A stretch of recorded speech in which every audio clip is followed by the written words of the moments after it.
Bonjour, j'espère que vous allez bien. Est-ce que la Bible nous dit vrai? Est-ce que les faits racontés dans la Bible sont vrais? Est-ce qu'on peut considérer la Bible comme une source d'inspiration fiable? J'aimerais essayer de répondre à ces questions ce matin très rapidement. Notre texte aujourd'hui est tiré de la deuxième lettre de Saint Paul à Timothée, chapitre 3, versets 10 à 17. Dans ce texte, Paul écrit à Timothée pour lui dire que toute écriture est inspirée de Dieu et on peut l'employer pour l'enseignement et pour corriger les erreurs. Beaucoup de théologiens qui nous enseignent sur la Bible, les biblistes on les appelle, nous disent que la Bible est inspirée de Dieu. Quand ils enseignent sur ça, ils basent souvent leurs enseignements sur ce texte. Du coup, ce matin, j'aimerais échanger avec vous. Est-ce que c'est vraiment le cas que la Bible nous dit toujours vrai? Mais pour répondre à cette question, il faut savoir que toute vérité n'est pas scientifique. Si tu es scientiste, c'est-à-dire tu crois que toute vérité doit être prouvée par la méthode scientifique, malheureusement tu as tort parce que la vie est plus grande que la logique. Nous savons bien sûr qu'il y a des vérités qui ne sont pas de l'ordre des statistiques et des chiffres. Du coup, j'aimerais partager avec vous ce matin 3 notions de la vérité dans la Bible. La première notion de la vérité dans la Bible, c'est la vérité littéraire.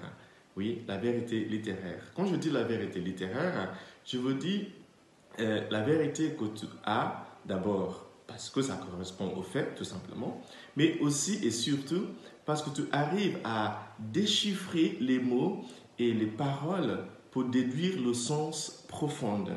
La Bible, c'est un texte de littérature classique.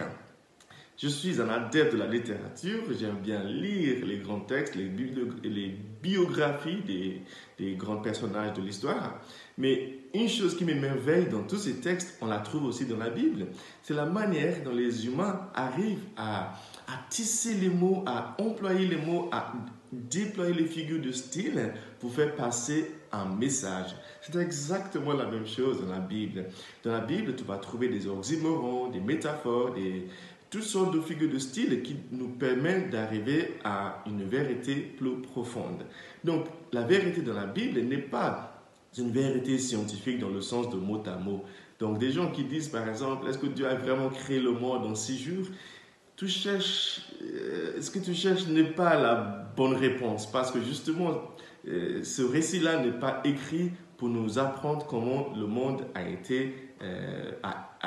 évolué, le monde a été fondé.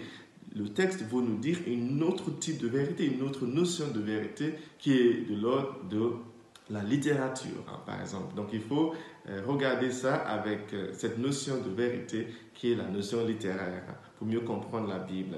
La deuxième notion de vérité que nous trouvons dans la Bible, c'est la notion philosophique de la vérité. C'est une notion philosophique de la vérité.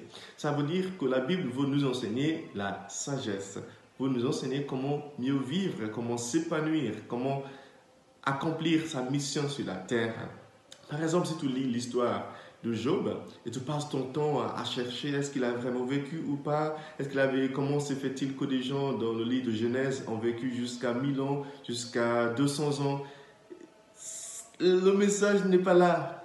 Le message, c'est de l'ordre philosophique. Ça veut dire que si nous vivons correctement, nous pouvons vivre plus longtemps en bonne santé, par exemple. Donc, si nous lisons par exemple le livre de Job, la question est la réponse que nous trouvons dans ce texte, c'est plutôt un message de sagesse. Ça essaie de nous apprendre que même les innocents peuvent parfois souffrir. Donc, ne soyons pas naïfs. Ça, c'est le message du livre de Job, par exemple. Donc, ça, c'est un message plutôt philosophique et qui nous permet de mieux vivre dans le monde. Mais finalement, il y a une troisième notion de la vérité de la Bible qui est la notion spirituelle de la Bible, de la vérité. Cette notion nous permet d'entrer en relation avec l'au-delà, avec le spirituel justement, avec Dieu qui est esprit. Vous voyez? Donc il y a ces 3 niveaux, ces 3 notions de la vérité dans la Bible et à chaque fois Dieu nous guide, il nous dirige vers une forme de vérité jusqu'à ce que nous arrivions à la vérité tout entière qui est son Fils, Jésus-Christ. Chers amis, voilà comment lire la Bible. Et si je me suis engagé ces 2 années qui viennent à commenter chaque jour un petit bout de la Bible afin de pouvoir tout lire d'ici 2 ans, 3 ans, c'est justement pour dévoiler en tout petit pot, autant que je peux, tous ces niveaux de vérité qu'on trouve dans la Bible, ce livre merveilleux qui nous apprend vraiment à vivre. Je prie pour vous aujourd'hui, que le Seigneur vous bénisse. C'est lui qui est le Père, le Fils et le Saint-Esprit. Amen.